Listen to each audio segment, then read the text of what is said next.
অযোগ্য কেউ চাকরি পেয়ে থাকে, তার বিরুদ্ধে ব্যবস্থা হোক, তার বিরুদ্ধে তদন্ত হোক, তাকে শ্রীঘরে পাঠান, তার চাকরি যাক, তাকে টাকা ফেরত দেওয়া করান।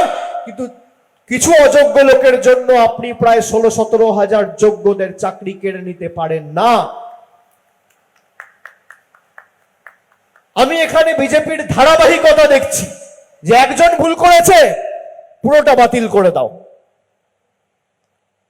আচ্ছা বলুন তো, এই হাসপাতালে 100 জন ডাক্তার, পরবর্তীকালে 300-400 জন ডাক্তার কাজ করবে, 1000 জন স্টাফ কাজ করবে।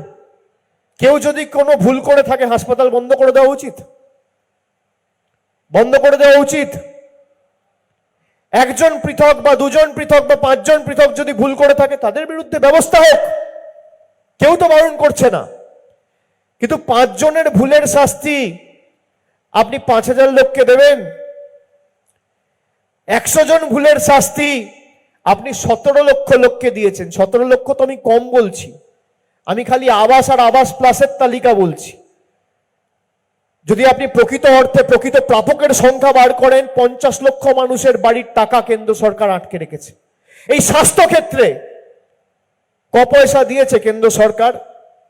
স্বাস্থ্যমন্ত্রীকে বলুন পরিসংখ্যান নিয়ে আর শ্বেতপত্র প্রকাশ করে যে অন্য রাজ্যে কত টাকা দেওয়া হচ্ছে আর বাংলায় কত টাকা দেওয়া হচ্ছে, প্রকাশ করুক কি কাজ করা হয়েছে। এমনকি আমি যখন ডায়মন্ড হারবারে 2024 সালের প্রথম দিকে বার্ধক্য ভাতার শ্রদ্ধার্ঘ প্রকল্প শুরু করি, তখনও যাতে আমি এটা না করতে পারি সে কারণে বিভিন্ন ট্যাক্স অথরিটিকে দিয়ে চিঠি পাঠানো হয়েছে, আমাকে ভয় দেখানো।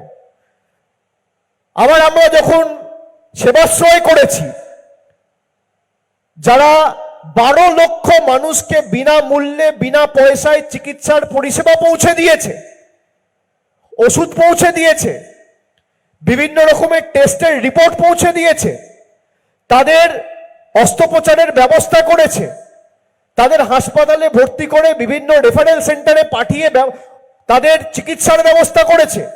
বিভিন্ন ট্যাক্স অথরিটিকে দিয়ে চিঠি করানো হচ্ছে যাতে আমি পিছিয়ে যাই। আমি জোর গলায় বলছি, এখানে মিডিয়ার প্রতিনিধিরা আছে, 5 বছর 6 বছর 7 বছর ধরে আমি ইডি সিবিআই এর বিরুদ্ধে লড়াই করছি, লোয়ার কোর্ট থেকে হাইকোর্ট, হাইকোর্ট থেকে সুপ্রিম কোর্ট। তোমার সিবিআই আমার কাঁচকলা করেছে আর আগামী দিন কাঁচকলা করবে। আমি মানুষকে পরিষেবা দেওয়ার জন্য এসেছি, মানুষকে পরিষেবা দেবো। কেউ কেশাগ্র স্পর্শ করে দেখাও মানুষের ক্ষমতা কি, আগামী দিন লেজে গোবরে বুঝিয়ে দেবো।